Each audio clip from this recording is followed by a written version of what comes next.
Contrary to what many people believe, homelessness is still very much an epidemic here in the United States. Perhaps the greatest snapshot of that is New York City, where poverty has just reached its highest levels since the Great Depression of the 1930s. Take a look at this. This is data out by the Department of Homeless Services, and it shows the number of people in New York City who sleep in shelters each night. As you can see, that number has steadily increased since 1983. In fact, as of September of 2013, there were about 52,400 people in shelters. That's a 69% increase since just January of 2002. But perhaps what's most unfortunate is that a large number of those falling under the poverty line are now children.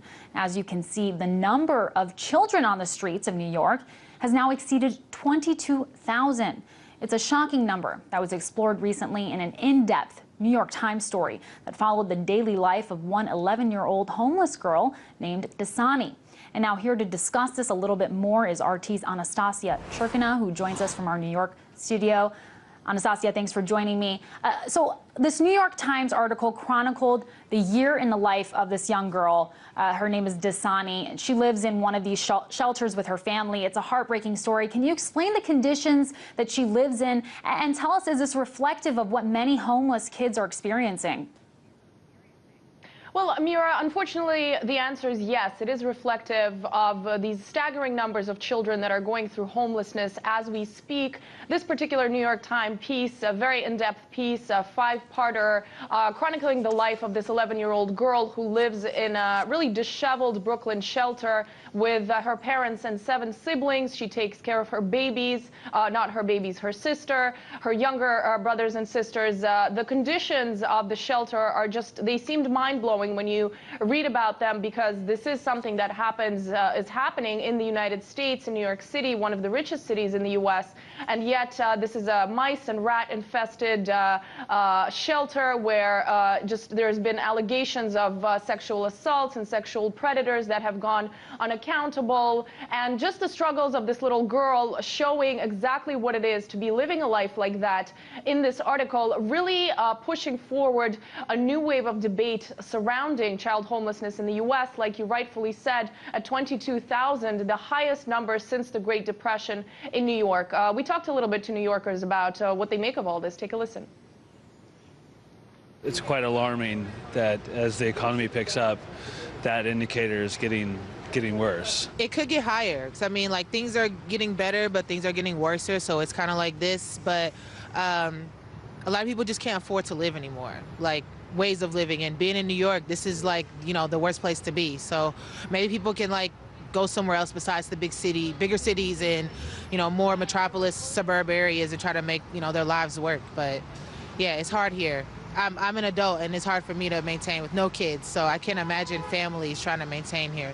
The 1% at the top has been increasing more than its fair share, and the people at the bottom tend to be completely left behind. Well, you know, Amira, to give you some more perspective on how bad it really is, because these numbers are hard to imagine, the New York Times makes a good point. If all of the homeless children of New York City were to go into Madison Square Garden, which is a huge stadium in Manhattan, as many as over 4,800 children would be left without a seat. So imagine that. It's pretty staggering numbers. That's really, really scary to think about, actually.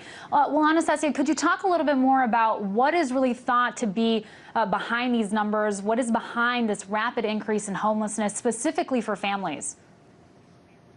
Well, Amira, what we have is a continuation of increasing home prices, of course, met with very low incomes, and it's a widening gap, and experts are saying this is likely to continue. So because housing prices are going up and so many people are still unable to find work, what we have is this situation where as many as 52,000 people are in shelters every night in New York City, and it's 12,000 people and families, 12,000 families, and those families have children. And the sad part really is that the children are the ones we don't see, and you know, they are the invisible homeless, because it's, you know, you're not able to tell on the street which child is suffering and who is not. And the numbers are that 1 in 5 children in the U.S. are living in poverty currently, and the New York Times again goes on to say that this is the highest number in a developed nation except for Romania. Yeah, I think a lot of people would be surprised to know that. Well, some people are attributing the growth of income inequality in the city to the policies of Michael Bloomberg.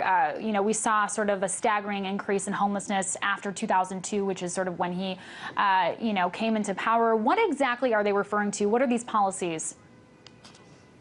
Well, also from 2008, homelessness has gone up by a staggering 50%. So it's just the reason people are talking about Bloomberg, of course, is because he has been mayor and just stepped down for 12 years. And he has been and is one of the richest people in the United States. And it's under his reign that this enormous inequality gap kind of surfaced. Obviously, it had a lot to do with the financial crisis of 2008, but also, Bloomberg implemented certain policies back in 2004 where he said homeless people should be made more self-reliant and provided short-term rent assistance to homeless people in New York City, hoping that this would kind of empower them. This did not happen. So a lot of people are blaming Bloomberg for the reason that also millions of dollars were spent in certain projects in New York City, whereas homelessness clearly, obviously, continues to be a huge plight of so many people here.